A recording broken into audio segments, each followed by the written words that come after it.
Hello दोस्तों, मैं चंद्रगोपाल। स्वागत है आपका हमारे YouTube चैनल पाठशाला पिथौरागढ़ में। तो दोस्तों, आज बात करेंगे यहाँ पे दिल्ली सल्तनत की। और दिल्ली सल्तनत में मैंने पहले आपको गुलाम वंश, उसके बाद खिलजी वंश और अब पढ़ेंगे हम यहाँ पे तुगलक वंश। यानी कि 5 वंश हमने दिल्ली सल्तनत के अंतर्गत क्लियर करना है दोस्तों। और यहाँ पे आज जो हमारा वंश चलेगा वह तीसरा वंश चलेगा। और तीसरे वंश में कैसे आपको चैप्टर वाइज क्लियर करने हैं और किस टाइप से आपके आगामी एग्जामों के लिए क्वेश्चन इंपॉर्टेंट है, वो चीज भी मैं आज आपको यहाँ पे बताऊंगा। लेकिन जो तुगलक वंश है दोस्तों, इसको मैंने 2 भागों में डिवाइड किया हुआ है। फर्स्ट भाग में आज क्लियर कराऊंगा आपको, और सेकंड भाग जो इसका पूरा डीपली एक क्वेश्चन आता है दोस्तों, उसके बारे में फिर मैं आपको नेक्स्ट वीडियो में जरूर बताऊंगा। लेकिन आप लोग हमारे वीडियोस को कंटिन्यू देखते रहिएगा ताकि आपको हर कॉन्सेप्ट क्लियर होते हुए लेके चले। तो ध्यान दीजिएगा, सबसे पहले जैसे मैंने आपको कल बताया था गुलाम वंश।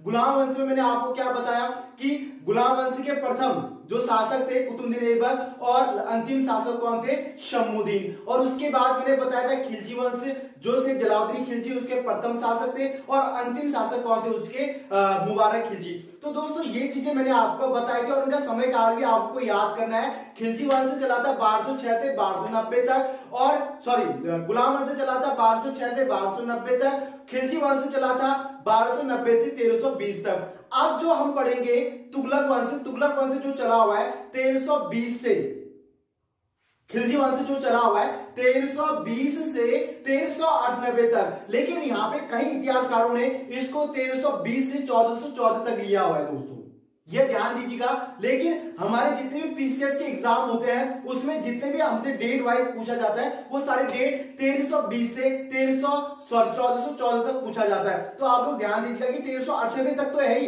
लेकिन उसको थोड़ा आगे बढ़ाया गया है, जहां पे 1414 में हम थोड़ा सा क्या करेंगे यहाँ पे डिस्कस करेंगे। अब मैं यहाँ पे बताता हूं आपको मोहम्मद जो हमारा चला हुआ है आपका तुगलक वंश, इसकी शुरुआत कैसे हुई थी, ये ज्यादा इंपॉर्टेंट है कि इसकी शुरुआत हुई कैसे थी। अब खिलजी वंश में जब मुबारक खिलजी की हत्या कर देता है, उन्होंने खुसरो की उपाधि ली थी, और खुसरो की उपाधि लेते हुए उनकी हत्या कर देता कौन? गयासुद्दीन। गयासुद्दीन खुसरो की हत्या करने के बाद वह खुद गद्दी पर बैठता है, और वहीं 1320 से हमारे वहां तुगलक वंश की क्या हो जाती है? शुरुआत हो जाती है। और तुगलक वंश की जो शुरुआत हुई है 8 सितंबर 1320 से तुगलक वंश की क्या हो रखी है? शुरुआत हो रखी है दोस्तों। अब बात करते हैं तुगलक में गयासुद्दीन तुगलक की। जो गयासुद्दीन तुगलक होते हैं दोस्तों, इन्होंने बहुत अच्छे काम तो किए हुए, लेकिन बहुत ज्यादा उदारवादी काम भी कर रखे हैं इन्होंने, ठीक है। जैसे कि मैं आपको बता दूं, खिलजी वंश में सबसे डेंजर किसको माना गया था? यहाँ पे अलाउद्दीन खिलजी को। तो यहाँ पे सबसे ज्यादा उदारवादी किसको माना गया है? यहाँ पे गयासुद्दीन तुगलक को। गयासुद्दीन तुगलक ने पहली बार, ये क्वेश्चन आता है कि कौन सा ऐसा दिल्ली सल्तनत का वंश था जिसने गाजी की उपाधि धारण की थी? सर्वश्रेष्ठ उपाधि मानी जाती थी ये। तो गाजी की उपाधि धारण करने वाला प्रथम जो शासक था वो कौन था? आपका गयासुद्दीन तुगलक।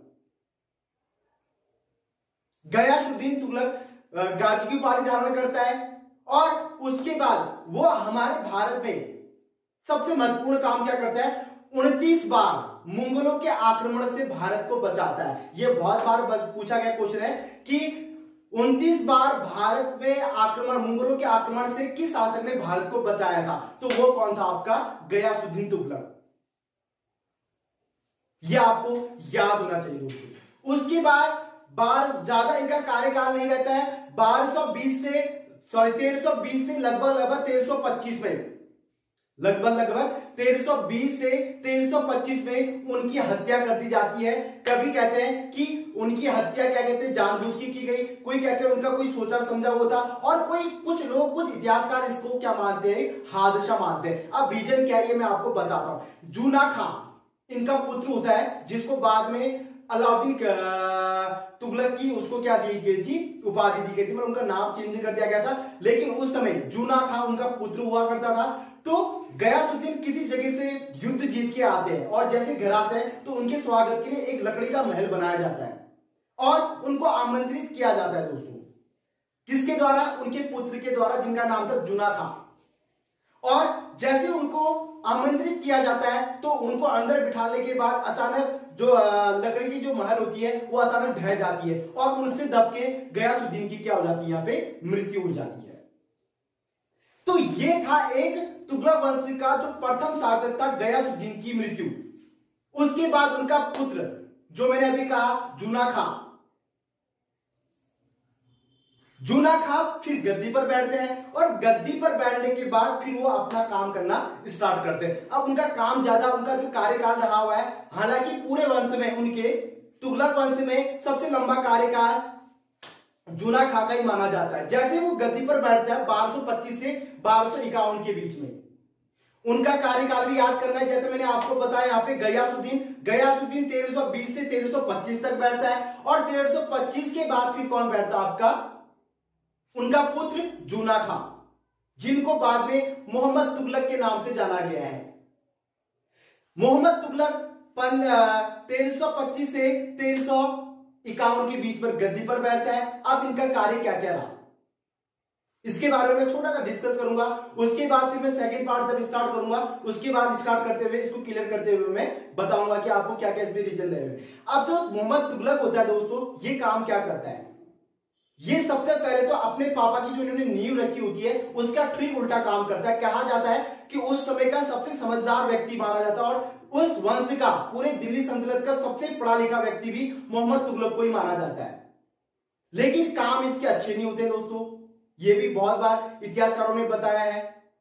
अब इसमें क्या क्या काम इसने अच्छे किए हुए और क्या क्या काम इसने अच्छे नहीं किए हुए, इसके बारे में हम कल डिस्कस करेंगे। नेक्स्ट वीडियो में मैं आपको बताऊंगा कि मोहम्मद तुगलक का कार्य क्या क्या रहा है। अधिक जानकारी के लिए आप हमारे डिस्क्रिप्शन बॉक्स में जाइएगा, वहां पे आपको सारी जानकारियां मिल जाएंगी।